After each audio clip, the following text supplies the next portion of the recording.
કારણ કે બાપ છે ને, અને ઈ રાજબાને જીવતા જીવ કહેતા હું બાપ બેઠો છું. ઈ ના કવિતા રાજબા પ્રયત્ન કરું. ઉપાધિ કોઈ તું કરમાં,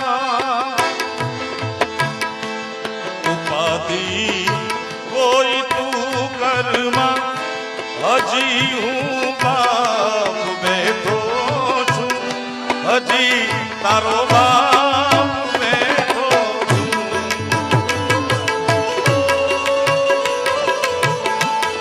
જગતમાં કોઈથી નથી, એ જેનો બાપ પડકારો કરીને કે દુનિયામાં રાવણથી નો બીવે સાહેબ, કારણ કે એની પાછળ બાપની બેકિંગ છે, બાપનો આશીર્વાદ છે. જગતમાં કોઈથી ડરમાં હજુ બાપ બેઠો છું, હજુ